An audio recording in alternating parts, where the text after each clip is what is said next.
Members of the media, this is South Africa from the UN.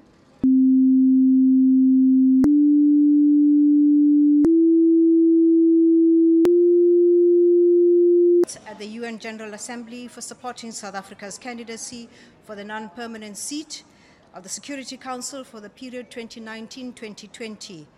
We are honored and humbled with this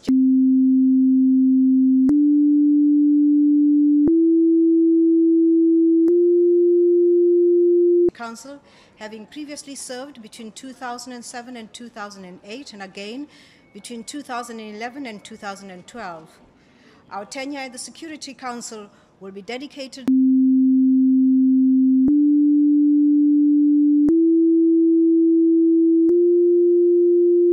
this year. There will be a peace summit here in the UN General Assembly in September, at which we will be unveiling his statue to the public.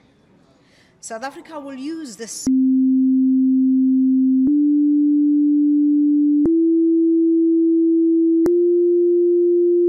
advocating for peaceful settlements of disputes and inclusive dialogue. We will continue to enhance close cooperation between the UN Security Council and other regional and sub-regional organizations,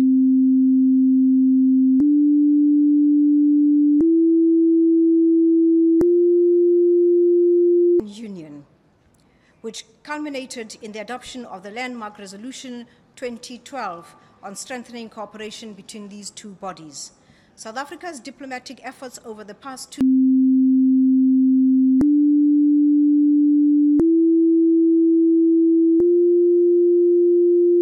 a lot of peacekeeping and peace building. We will firmly continue on that path because we believe that in this particular situation, we will be used at the disposal of the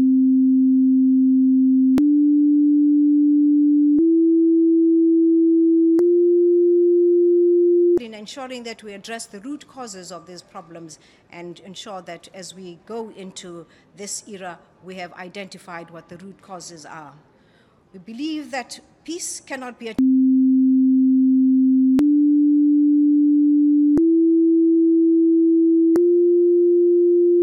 and governance. During our tenure, we will ensure that a gender perspective is mainstreamed into all Security Council resolutions in line with the United Nations Security Council Resolution 1325.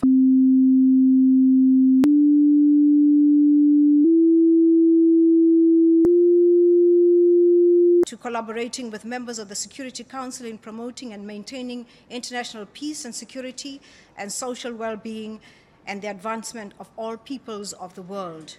We are guided by the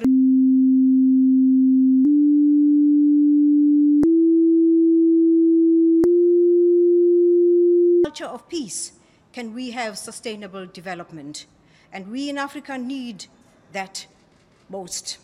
Our energies have been directed at the betterment of our peoples, and therefore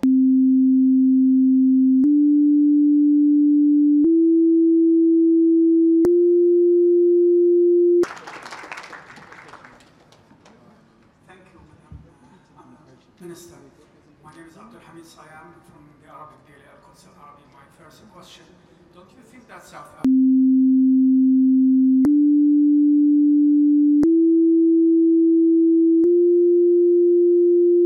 depend on your friendship and support in their struggle for independence and freedom? Thank you very much. The first one was not a question, it was an assertion by yourself, and thank you very much for the confidence.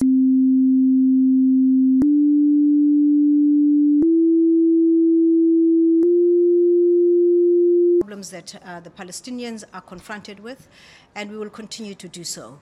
We are engaged right now with Jewish Board of Directors and the rabbi in South Africa.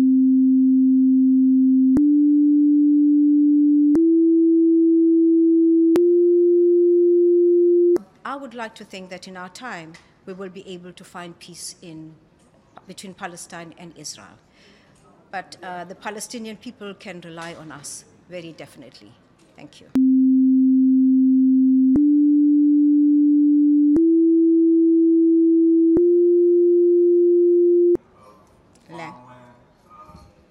Yes. In South Africa, and what seems to be steps backwards from policy of reconciliation. Thank you.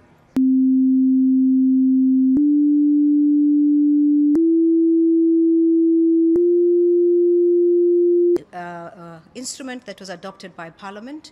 It allows us to expropriate land so that we're able to give land to people who will work on the land. We have decided that the matter will be discussed and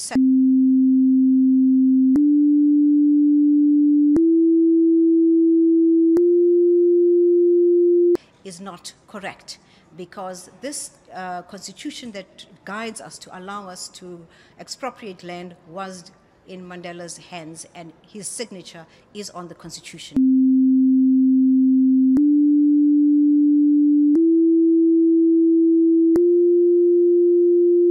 So that they have means to live. And we will do it in such a way that everybody is able to participate and is happy with the outcome. We have heard of exaggerated opinions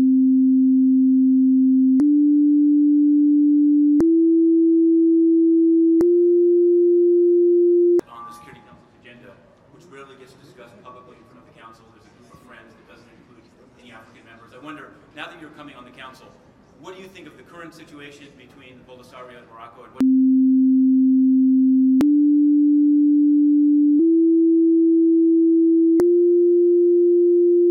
of the African Union?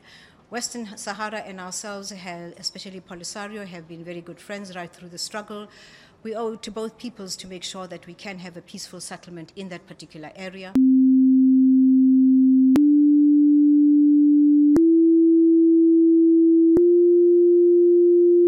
Accept the fact that Morocco is part of the AU, and we will treat them as a member state bound by the prescripts of the AU. Thank you.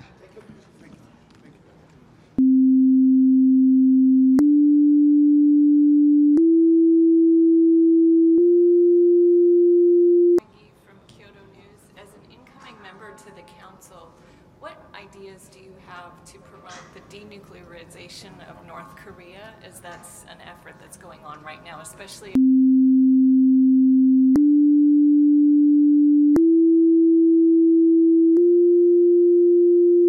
we can have a one-on-one. We'll have a one-on-one. If you'll allow me. Thank you very much, ladies and gentlemen.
increased from around 11,000 in 2015 to close to 18,000 in 2017, providing volunteer services remotely to over 2,000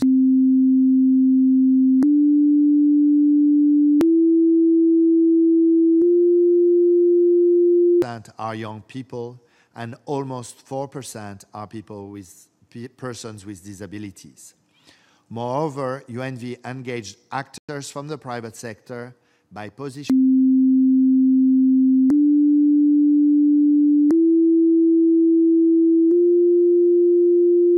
a few words on volunteer learning. UNV understands that the volunteers are at the center of UN operations and therefore aims to ensure their positive experience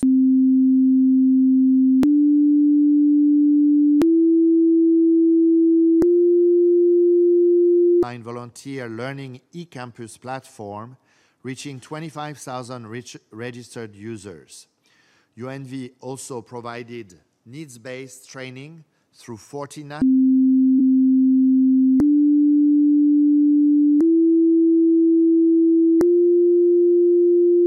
reporting a positive experience, and an overwhelming 98% agreeing the assignment is valuable for their personal and professional development.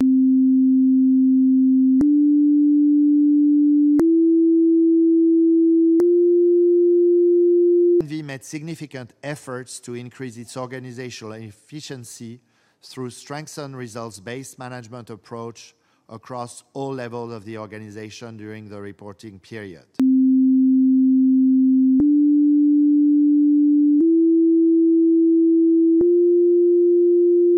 Gender equality and women's empowerment for organizational and programmatic effectiveness, as well as a comprehensive evaluation of the UNV Strategic Framework 2014.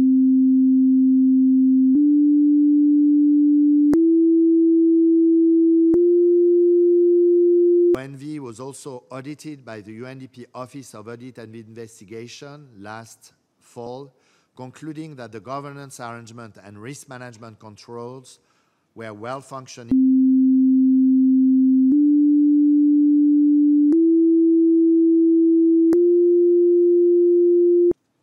on financial performance. For the biennium, the total financial volume of UNV's activities amounted to close to 400 million, comprising 202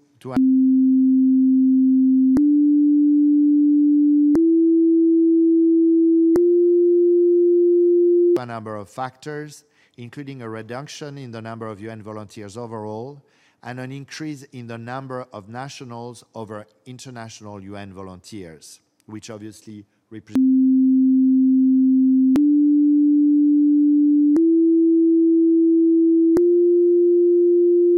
continue to decline. Core funding through NDP was 40.6 million in the 2008-2009 biennium, 22.8 million during the period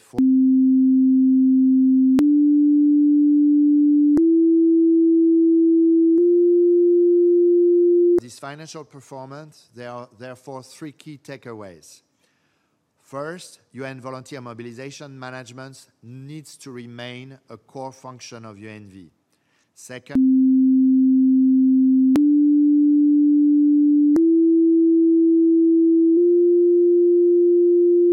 of our operation. And third, additional resources are needed for our Special Voluntary Fund, which provides critical support to the implementation of UN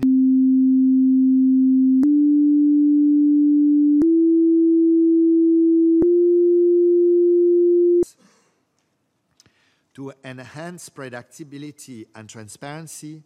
UNDP introduced a clear budget line allocation for UNV in the UNDP Integrated Resources Plan.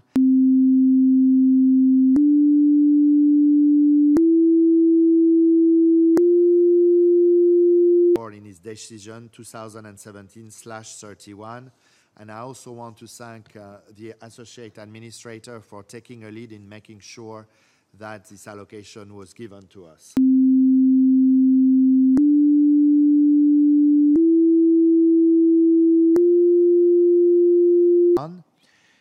This, as I've said, remains fundamental for our continued innovation in integrating volunteers and volunteering with United Nations partners.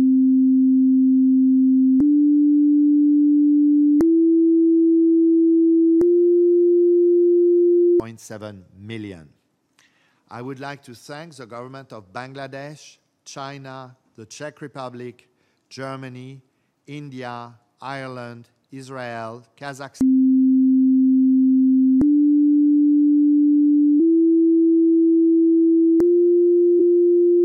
contribution in the reporting period.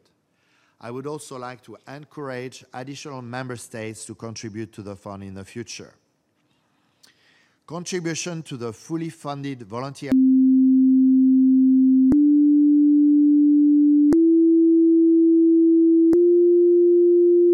0.8 million during the biennium, not least thanks to an increased contribution from the government of Korea. UNV is grateful for the full funding partnership with the governments of Belgium,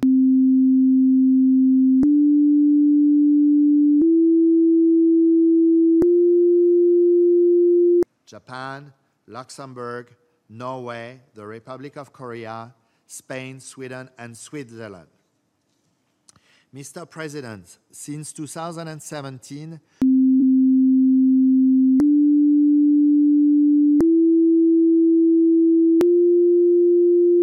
this transformation enables us to operate in a more efficient manner. The new structure became effective at UNV headquarters and its regional offices on the 1st January of this year.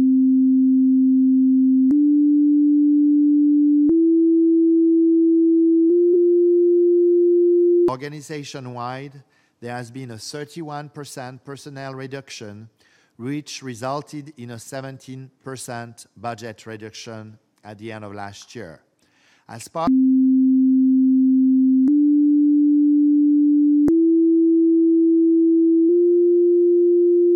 in line with past Executive Board decision 88/46 and 90/45. Under the transformation, we at UNV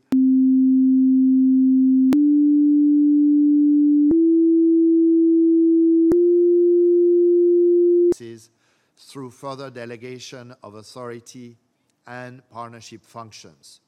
UNV is further simplifying its volunteer management system while diversifying and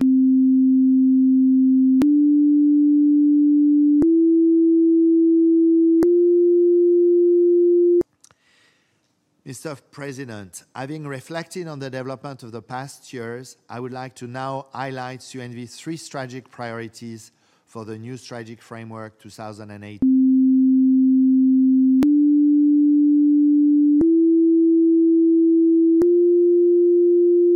Member states and national capacity development to deliver on the 2030 agenda through volunteerism. Second, UNV will deliver better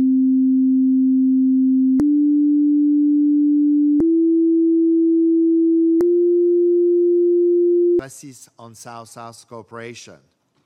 And thirdly, UNV will continue adapting to be fit for purpose through continuous drives for efficiency and innovation.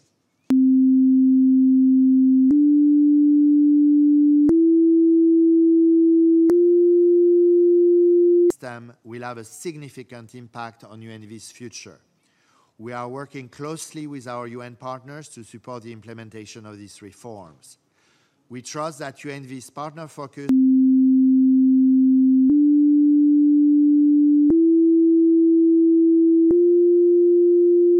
for the UN and member states through cost-effective and scalable volunteer solutions. UNV is refining its substantive policy and advisory support to member states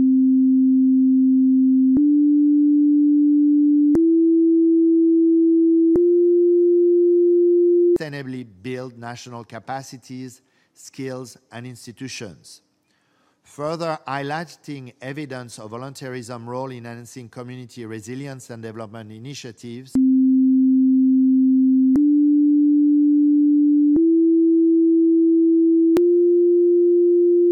be launched during the upcoming high-level political forum in July, and we invite all member states and partners to join us in this launch. In 2017, the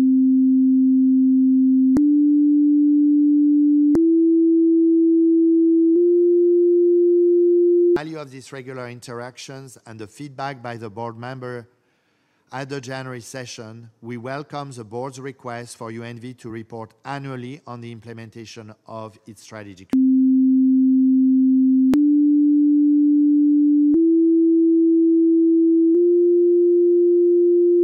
I would also like to recognize and thank the leadership and colleagues of the United Nations Development Programme for their continuous support, and of course all my colleagues in UN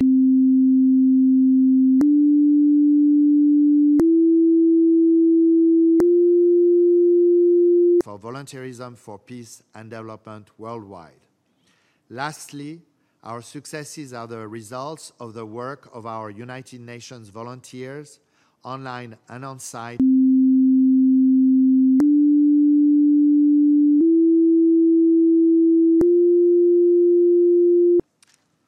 Thank you very much.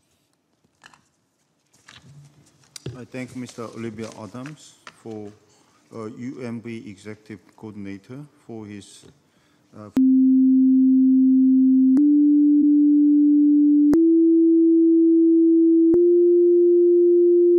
your comment and questions. First, now I would like to give the floor to the permanent representative of Burkina.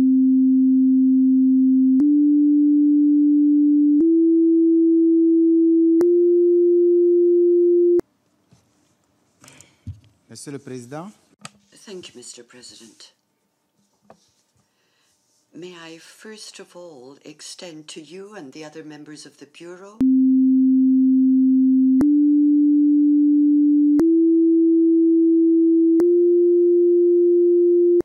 Also, I would like to warmly congratulate the Executive Coordinator of the United Nations Volunteers Programme and the whole team for the excellent report and the many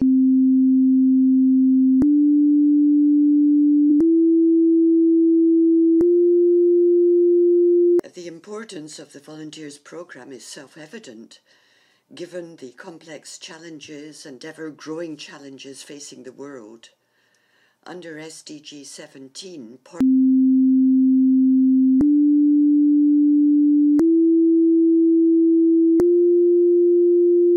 without, if we are to achieve the SDGs, the programme enables men and women to make their contribution to building a peaceful, inclusive and prosperous society.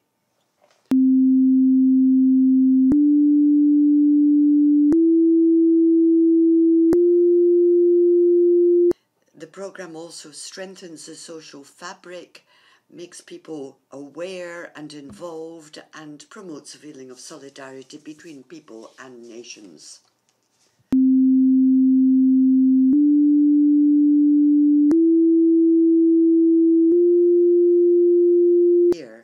And pay tribute to those that have continued to promote volunteerism.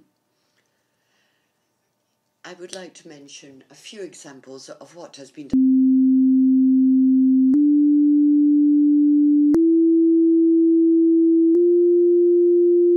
Positive impetus to sustainable development.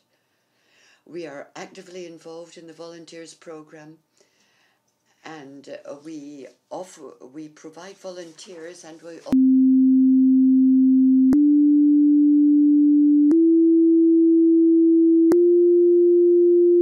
Burkina Faso, 39 of our nationals volunteering abroad, and over 30 of our nationals working as online volunteers.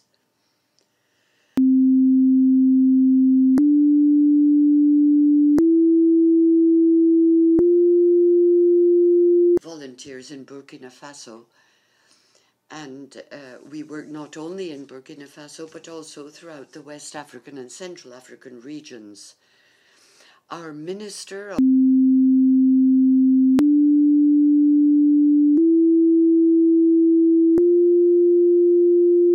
Center in Burkina Faso. One of the main goals is to offer volunteers a structure when they can develop their capacities in many different areas.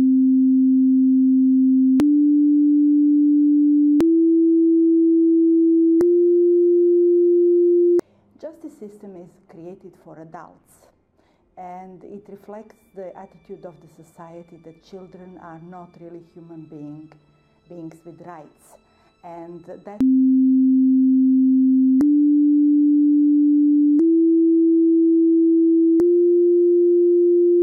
because according to our procedural laws, only adults can file a claim to the court or start some case. Venceslava is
Well,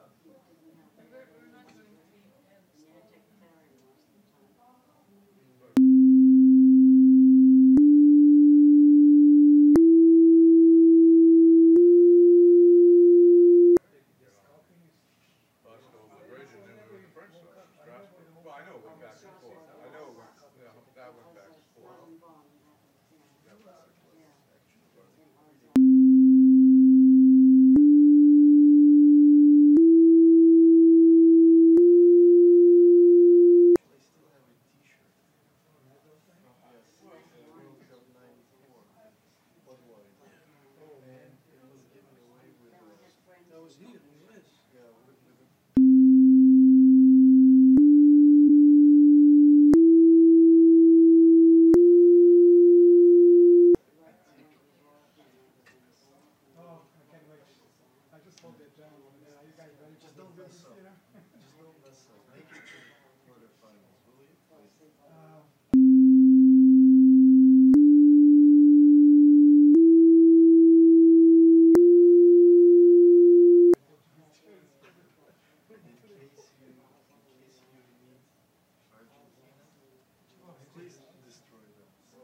Did you bring back any Riesling?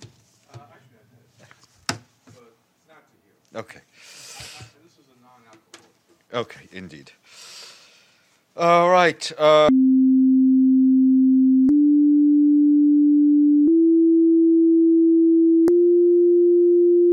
Summit in Charlevoix, in Quebec. He will participate in an outreach session on healthy, productive, resilient oceans and seas and coasts and communities with leaders of the G7 as well as several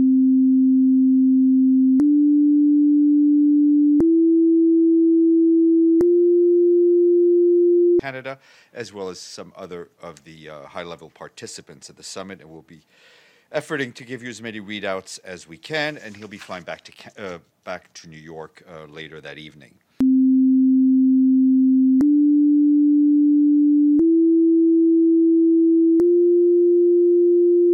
Meeting of the Council of State, of Heads of State of Member States of the Shanghai Cooperation Organization.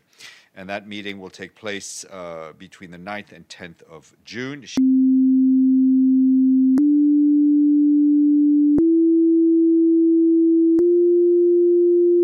Back in New York over the weekend.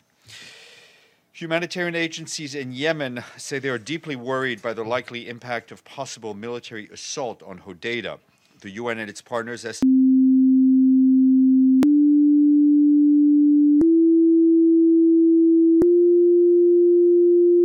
said that a military attack or siege on Hodeidah will impact hundreds of thousands of innocent lives. Humanitarian organizations have rushed to develop a contingency plan in a prolonged worst case.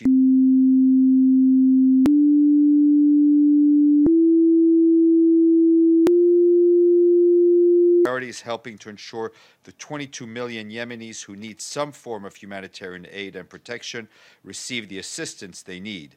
She warned that cutting off imports through Hodeidah for any length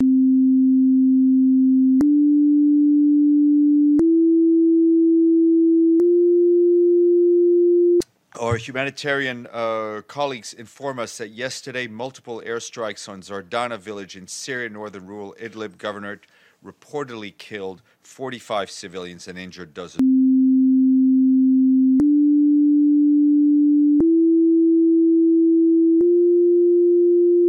Of conflict. Half of the population are internally displaced, many of whom have been displaced multiple times. The United Nations continues to call on all parties to the conflict to do their utmost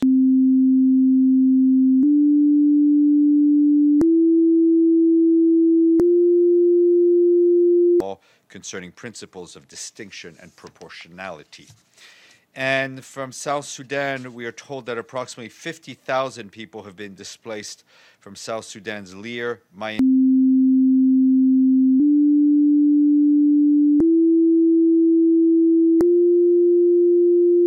Army, the SPLA in opposition, and associated armed groups.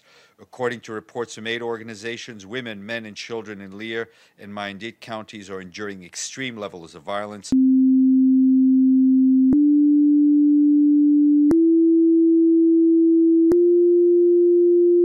The fighting. Humanitarian organizations are responding to urgent needs with food, healthcare, safe water, non-food items, and emergency shelter in areas that are currently accessible.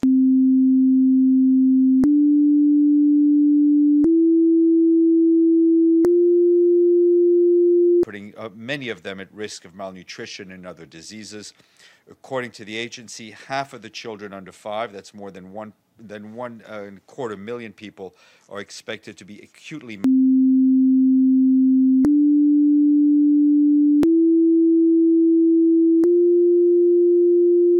life-saving care. Many of the food-impacted areas in the path of an ongoing measles outbreak and a spike in acute watery diarrhea, cholera, is a major threat. UNICEF warned the crisis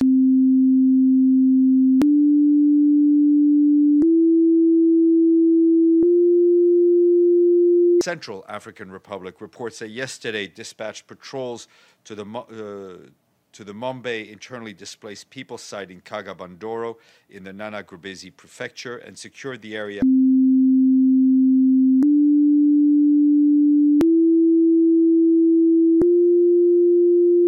They seek refuge in the UN camp. They have since returned to their site. Meanwhile, amid recent violence in Bambari, in Waka prefecture, the UN mission has increased patrols to protect civilians in Kwang.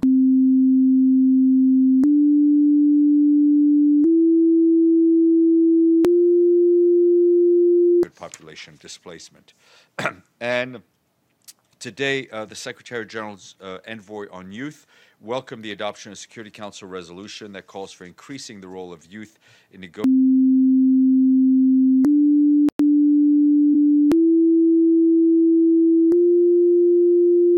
the agenda and reaffirms the importance that young people can play in those efforts.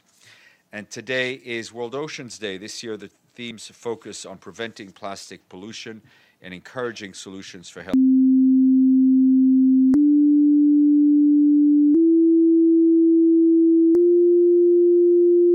Wreaking havoc on wildlife, fisheries, and tourism, and plastic pollution kills 1 million seabirds and 100,000 marine mammals per year. In his message, the Secretary General said we must work in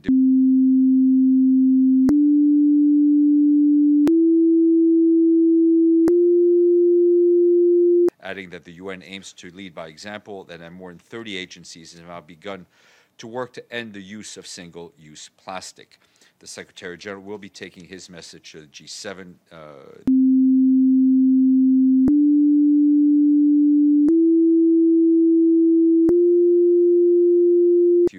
by Samuel Eto'o to Anglophone Cameroon. UNICEF has told us that this was a private visit to Cameroon, and this was done completely outside of his role.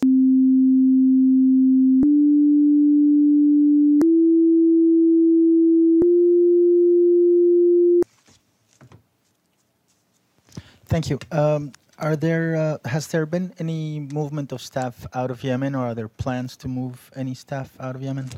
None that I'm.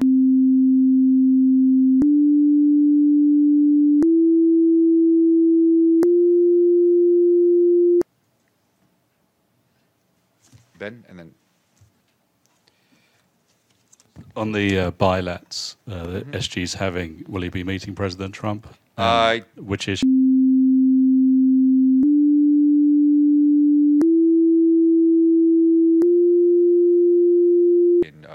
In Washington, and from what I understand by the Secretary General's first session, I think it's around 11:15 on Saturday, and at least from what I've seen reported, I think the president may be.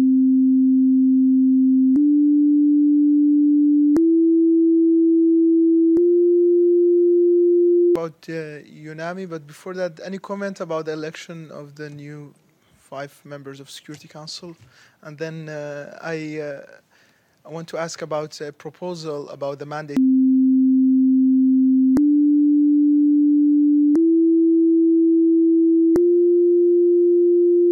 solving the issue of disputed territory between Kurdistan Regional Government and the Iraqi government. On the first question, Secretary General obviously congratulates the 5 new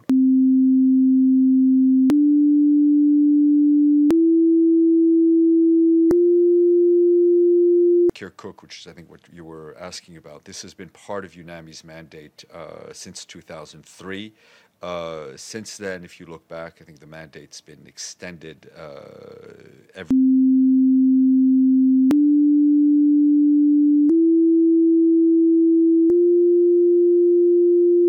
supporting and assisting the Iraqi people to advance the inclusive political dialogue and national reconciliation according to the Constitution, and ensure that reconciliation efforts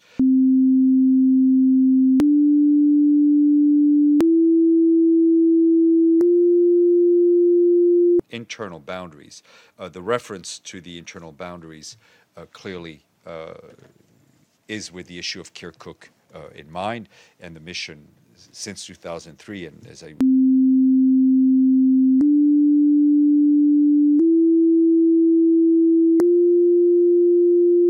larger role of UNAMI.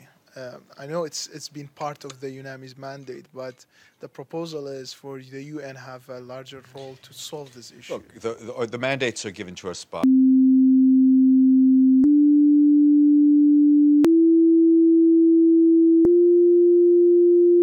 in resolving a number of external, but also obviously internal issues, including the boundary issue, and we'll continue to be working at that. Abdelhamid, then Matthew. Thank you, Stefan. 2 days ago,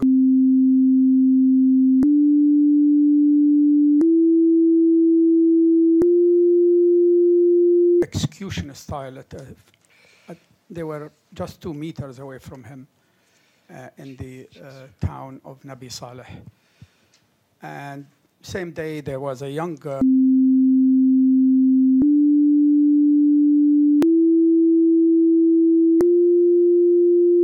We've seen the reports of I've seen the press reports. I think it's important that all these cases of loss of life be fully investigated.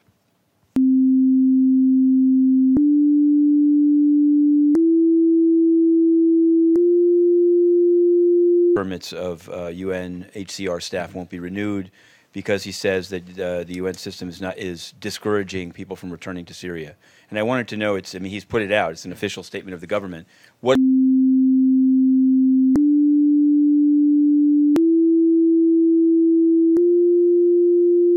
refugees to return? I just got off the phone with my colleagues at UNHCR. They have not, we've seen the press statements, they have not been formally informed, formally notified.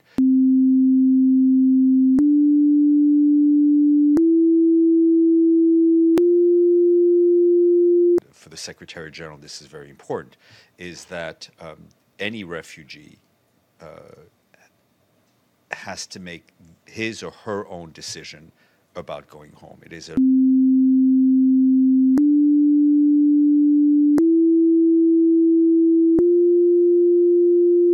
maybe they haven't received this thing about the residency permits yet, but and I guess in a way, what the government there is complaining of is that UNHCR is saying to people like, are you aware of compulsory military service? Are you aware?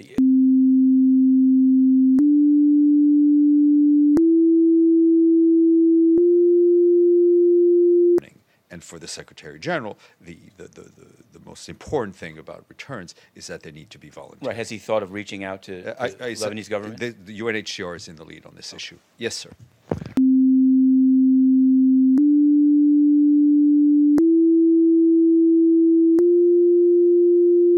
You know what I'm saying? Anybody have, a house over there, they want to take it out from him. They don't want any refugees. They have own nothing over there if they don't come back. And refugees scared to go back to Syria. Look.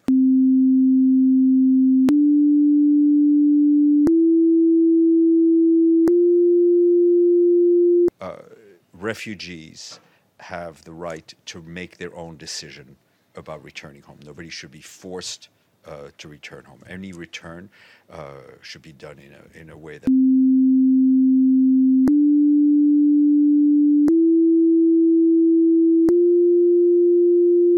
Thank you, Steph. In the bombing of Idlib today by the Russians, was it proportional? Did you come to a conclusion, or is something you're looking at? We have.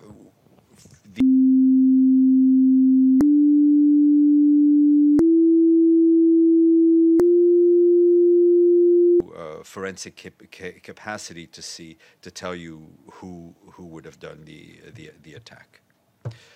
Ben. Yeah, just a quick question on the World Cup. Is the Secretary General going?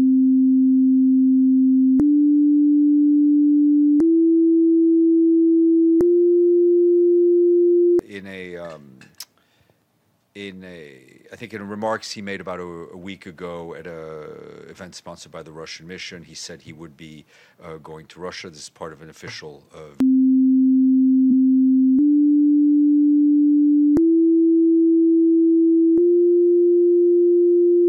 commercially, as he does 99% of the time.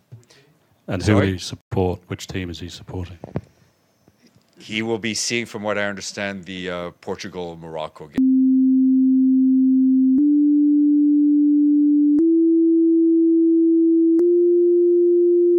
Do you have any comment on I guess the decision in the Bemba case? Maybe it was he was sentenced to 18 years. No, I know, and we just I saw the wire copy.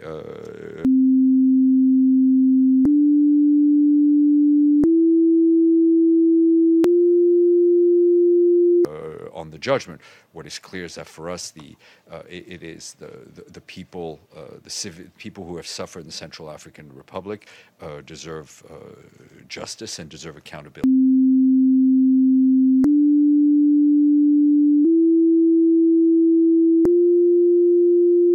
that he's not running in 2020. So I guess I just wanted to know, has the UN taken note of that, and will they remember that in 2020 when the time comes?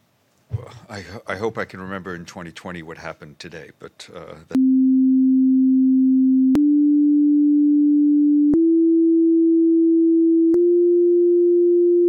the announcement made by the president, we take note of the announcement, and this is yet another opportunity for us to stress the need for Burundian stakeholders to resume and conclude the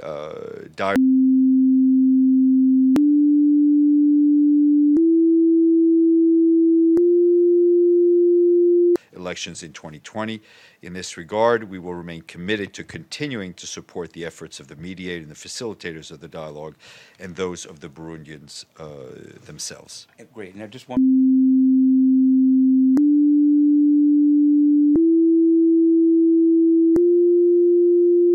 Permanent representative of El Salvador, Carlos Garcia, took part in some NGO meeting in Ecosok. You may or may not remember that one. The reason I'm asking you, I saw him, he was there speaking with the current, I believe, the current perm rep of El Salvador. My question is, in the NGLAP,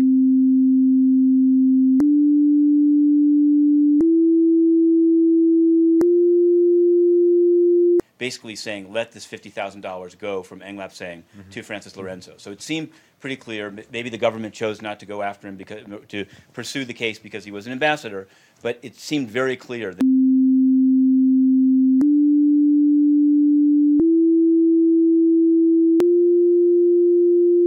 So I guess my question is it automatic that a former permanent representative keeps a pass to come in, or is he in the building in some other capacity? I don't know what under what I don't know into what capacity.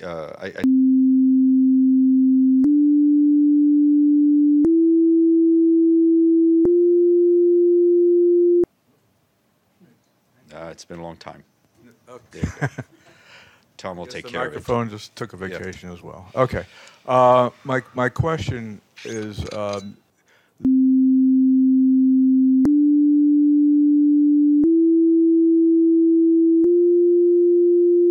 EU members, Germany and France in particular, have taken the position that President Trump's actions on trade defy the post-World War II global order.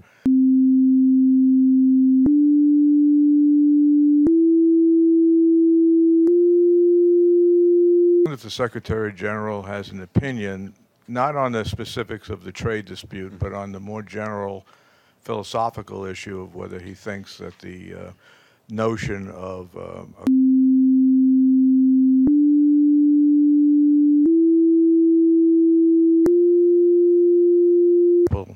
what's going on with this trade dispute. It will come as no surprise to you that the Secretary General believes in the importance of dealing with these issues through the multilateral system.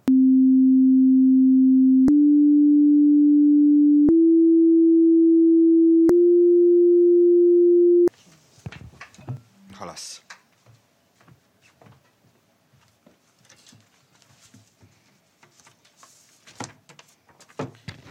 Good afternoon.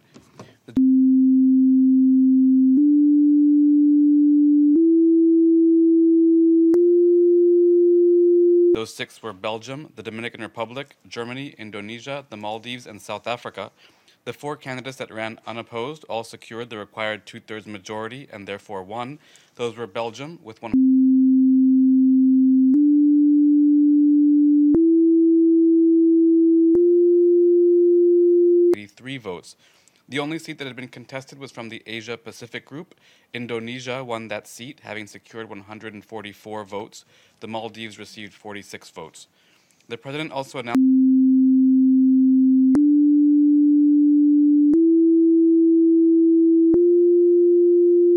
Morales of Guatemala for the second committee, Mahmoud Saikal of Afghanistan for the third committee, Lewis Brown of Liberia for the fourth committee, Gillian Bird of Australia for the fifth committee, and Michel Xavier Biang.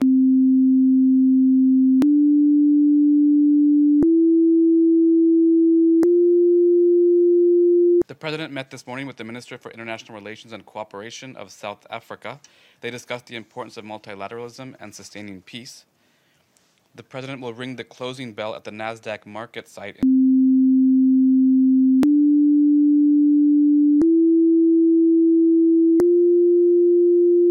President will also speak this evening at an event to mark World Oceans Day.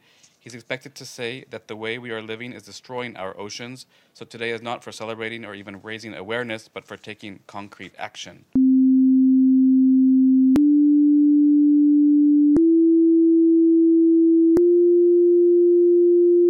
Under the theme, Breaking the Bottlenecks of Investment from Policy to Impact.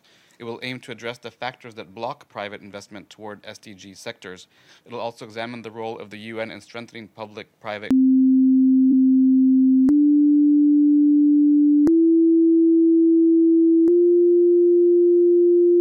the Organization for Economic Cooperation and Development, regional development banks, and businesses. There will be a video message from Bill Gates of the Bill and Melinda Gates Foundation, and other speakers will include Douglas Peterson,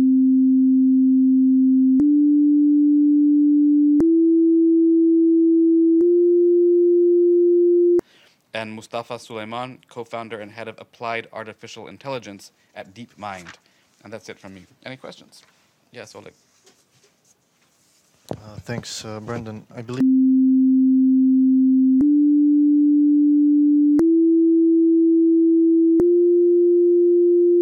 treaty. Are there any events planned within the GE?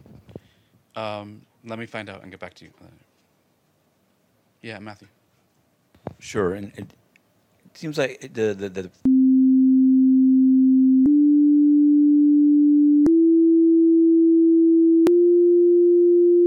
they requested it, or did the president request it, and what's his understanding of what the meeting's about, and will you issue a readout? Sure. So yes, this afternoon at 5 p.m., the president will meet with a number of ambassadors. The ambassador of Algeria, who will chair this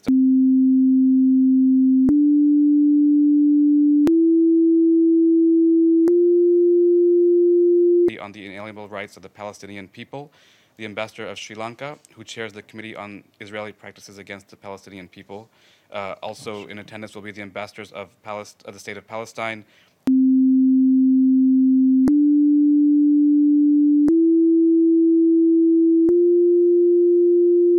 What happens. I don't want to speculate too much, but we expect that this will be in connection to the recent discussions in the Security Council on Gaza. So possibly asking for General Assembly action. I don't.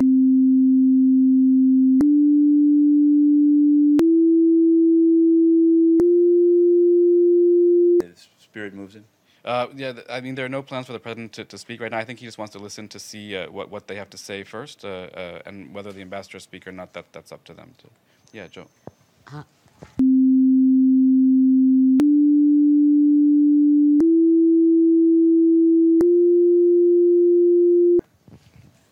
Thank you. Has the Israeli ambassador reached out to the President of the General Assembly to hold a meeting again on the subject?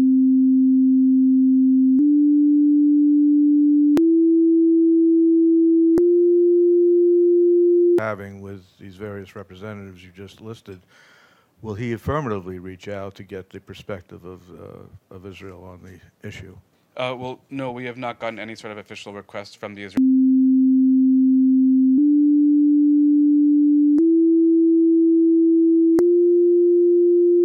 Consider that. Yeah, Evelyn. Yeah, Brendan, I realized you can't be personally responsible for this, but that was quite a waste of everybody's time today when they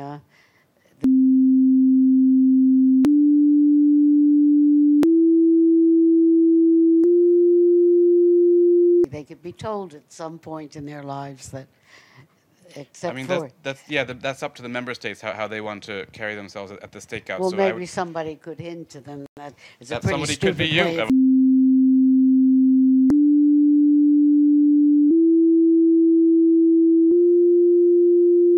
Security Council reform. In the original schedule for this year, I think yesterday was the last day for intergovernmental negotiation. Can you give us an update?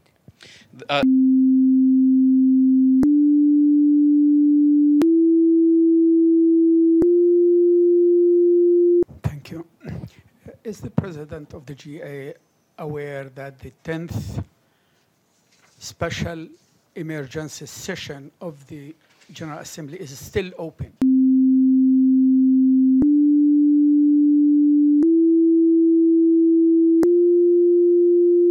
If you'll recall, in the resolution that was adopted in December, Yeah. it said that the General Assembly decides to adjourn the 10th Emergency Special Session temporarily and to authorize the President of the General Assembly.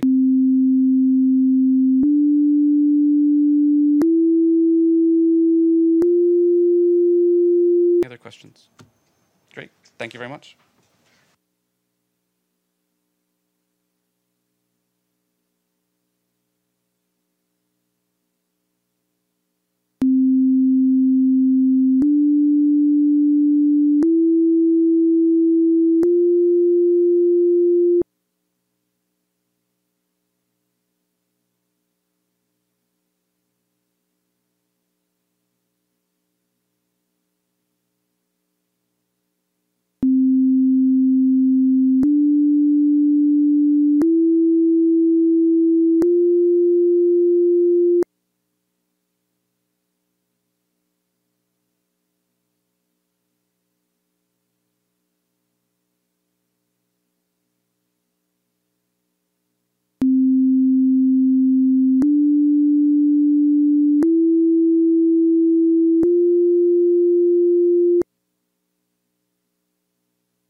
Cyprus, Greece, many other countries were helpful in saying this needs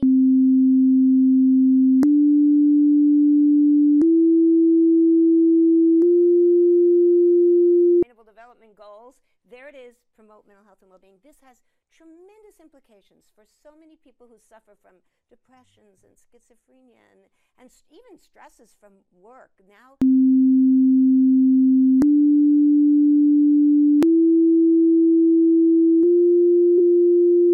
like poverty, eradicating poverty, and achieving health for all, and education for all, and women's empowerment, and the climate change addressing, and all these other issues.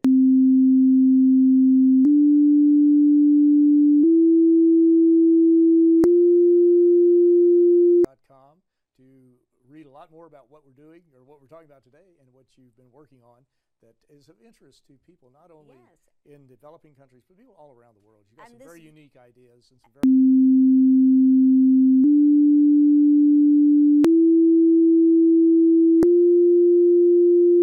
Why don't we, you do have a video that's available and we're going to go to that and we'll come back and talk about it in just a moment. Let's go to the video.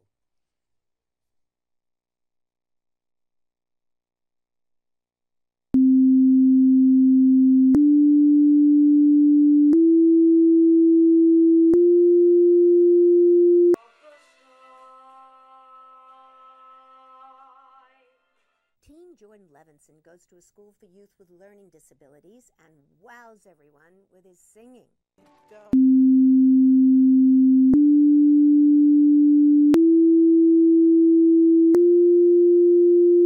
Everyone with his sports skills and communicates with a letterboard. I want the world to know that people with autism are smart too. That people with mental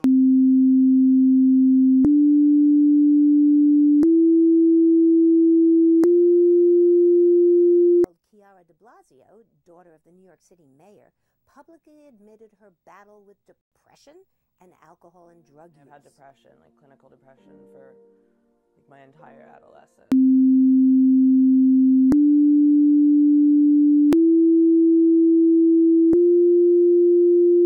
Billion young people in the world, and it's estimated that about 1 in 5 of them have mental health problems. Yet, not enough of them, only about 20%, get the kind of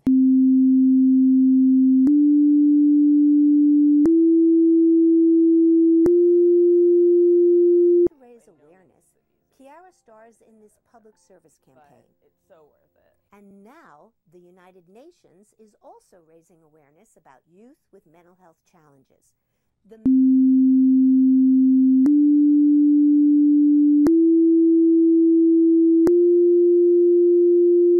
launched in June 2014 with a celebration on International Youth Day, and just this past July, in a historic move, governments of the UN agreed to include in their proposed text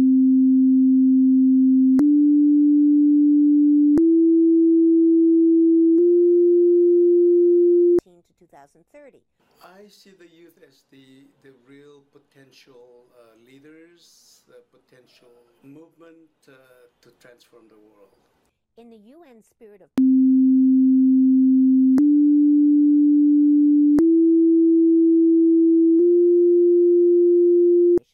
that I chair. These developments are consistent with my work over many years, answering youth's questions on the radio that showed they need to know they're not the only one with a problem. They're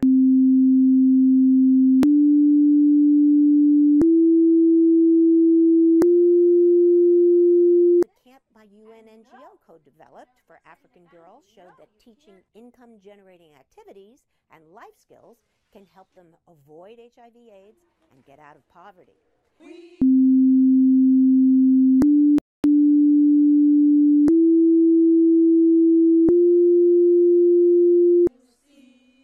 And many workshops I've led for kids after disaster shows that music and simple exercises builds resilience.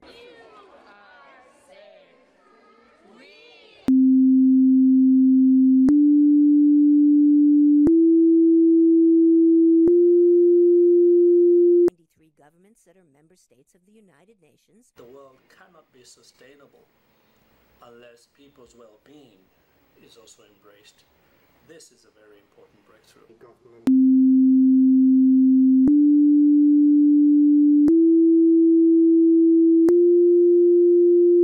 You have to think in policies to promote sports, to promote education.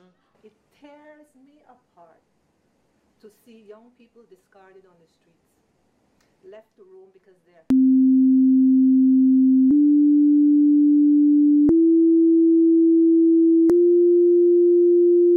for youth.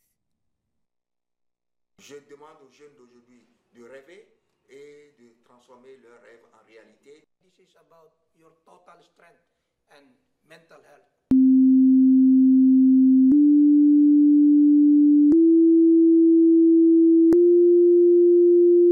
To be active and be fearless.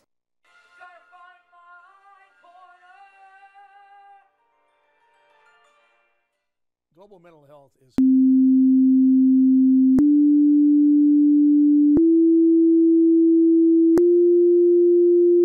talking that you're going to be on a panel sponsored by the World Bank. Now, these are two United Nations agencies under the family of the UN.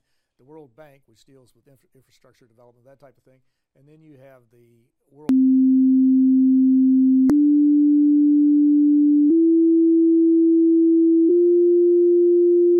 these two, they're really two diverse organizations or agencies within the UN system come together and host a conference like this that you're going to participate in. I think what it shows, Bill, is the importance that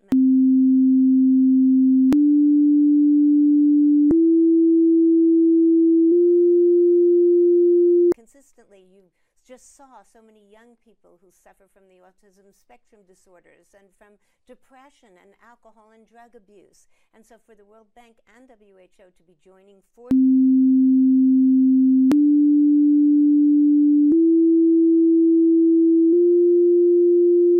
all of us for the future of the world we want, as we call it at the UN, the world we want.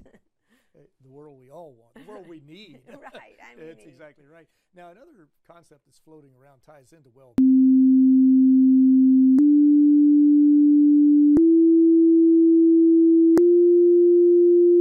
How did this concept start? Who was involved in this, and why is it important that we should think about happiness as for individual countries and for the world as a whole? Well, happiness goes along with well-being, and there's a lot of research from the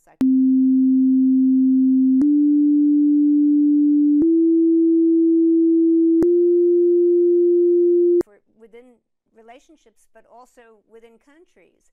And we've celebrated the International Day of Happiness every year on March 20th because that is a resolution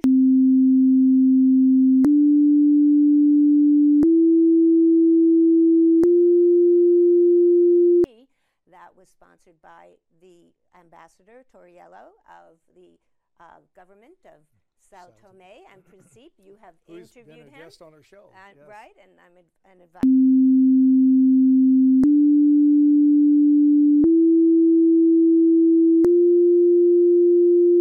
We had a tribute to Bhutan. So that's the answer to your question, that in fact, Bhutan is responsible really for starting this whole campaign about happiness. In 1972, the king of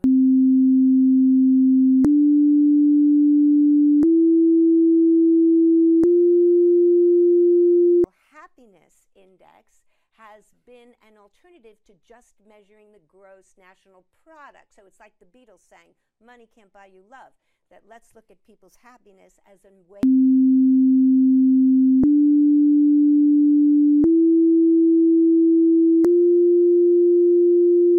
it was something that we also negotiated about during the negotiations for the Sustainable Development Goals. So people are paying attention to that, which is very positive, that this is a measure, as you mentioned.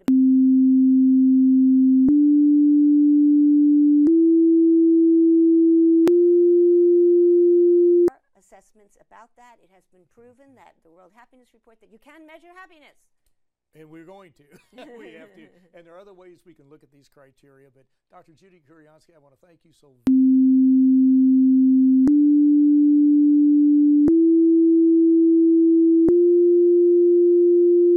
I'm Bill Miller. Thank you for joining us today on Global Connections Television.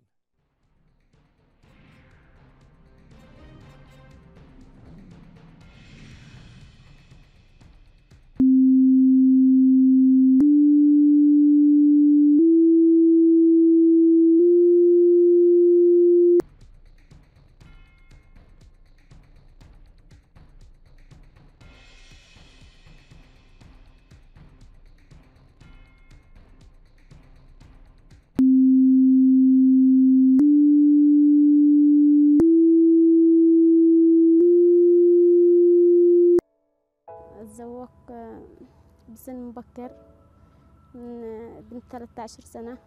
فجأة بجاه العدني ده دريس يعني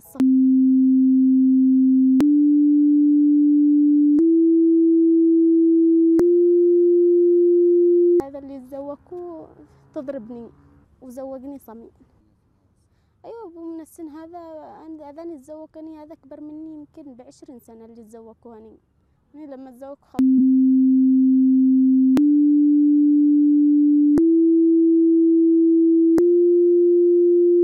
شيط عن نفسي ما رد يدي إلا زوجي. يعني لما ندي لي كلمة ما عرفش أتحمل. الشنقة دوخة. يعني هذا كله سبب ما سبب الزواج المبكر وقلة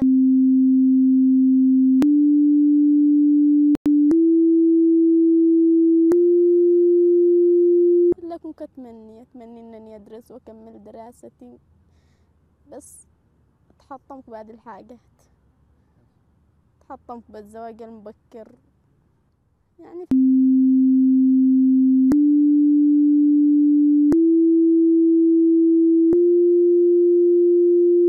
كل شيء دمرك منه ما كنتش داريني بهذه الحاجة.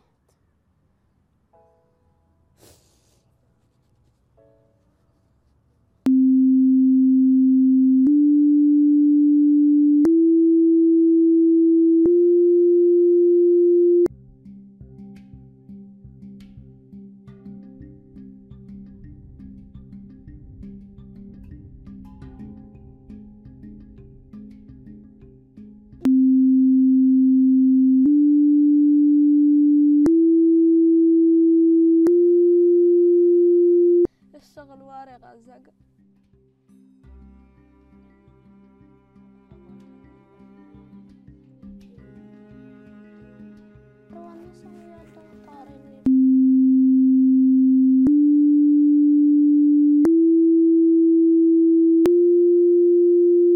عندك ورتقين ورس مدرينا نداغ لكود ورسينا ما وينفع يا داغاني وريم تبارر تاترت لكود غاس هاسي مساسي توق ميا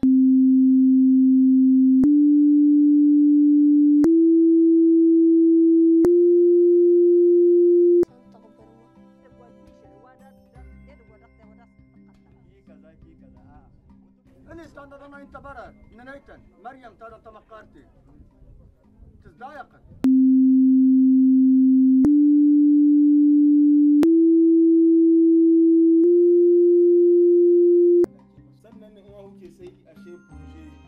Dès qu'on a l'information, automatiquement, on fait appel aux structures communautaires mises en place pour qu'ils puissent jouer leur rôle. Donc, ils informent, ils rencontrent, ils font un travail.